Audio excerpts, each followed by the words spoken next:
Okay, so overall, social media is a bit Wild West on its best day. And many local folks here in the CBRM are wise enough to know that it's okay to lurk, but not the greatest idea to join the conversation at one of the many, quote, rant rooms or popular police scanner groups.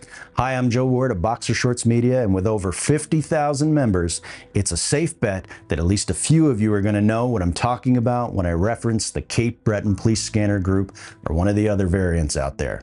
Now, years back, when our local police service moved to an encrypted radio system, that was the end of the home scanner era for folks that listened in on police and emergency radio calls as a hobby. Go ahead and admit it, you have some strange hobbies too.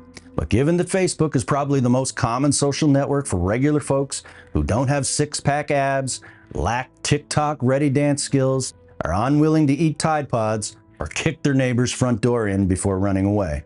Well, given that, the Facebook groups feature became the fallback for folks who were interested in knowing what police or emergency services were up to, kind of like Neighborhood Watch after the crime has already happened. And let's be clear, many people simply don't approve, and that's a perfectly valid way to feel about it. They don't think it's anyone's business. They don't think police speeding traps should be disclosed, or that folks should be sharing photos of accidents or other scenes that might cause harm or concern to family members who weren't formally notified in the event that someone is seriously injured or maybe even killed. And those are definitely valid concerns. But a common reminder for enthusiasts who are part of the group with such esoteric interests is to remind folks that participation is voluntary. And if it's not your deal, simply move along. And I get that.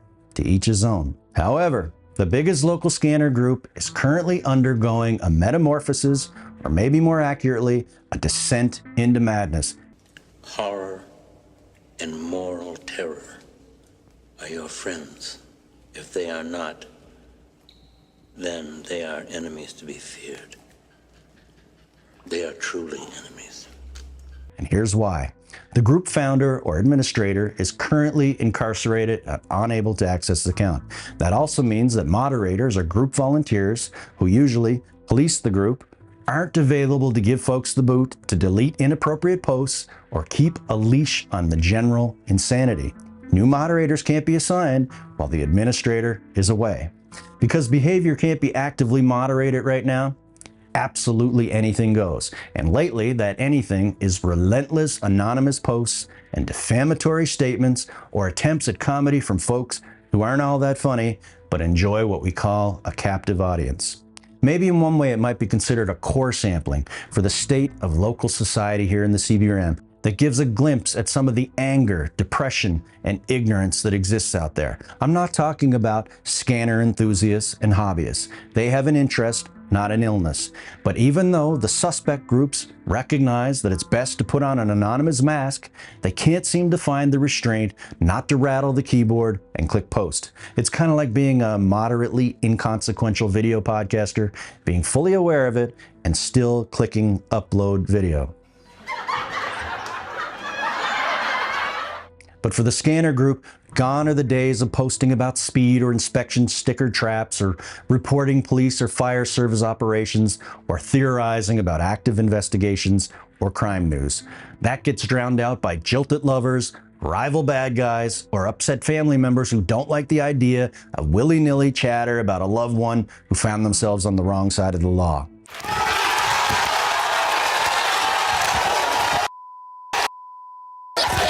Facebook might pretend they have a safety team or active moderators, but they haven't closed down the group, despite folks suggesting that they've reported it and calling for others to do the same. So it looks like it'll be the Wild West until the owner gets back to claim his group. I didn't think you had it in you. I'm your huckleberry.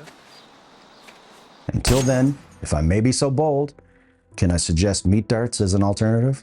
To make sure you don't miss any upcoming episodes, subscribe now to Boxer Shorts Media via your choice of YouTube or Facebook. And as you can see, I clearly need subscribers. Who's that? The missile.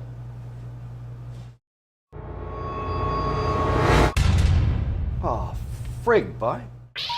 Please hang up and try again.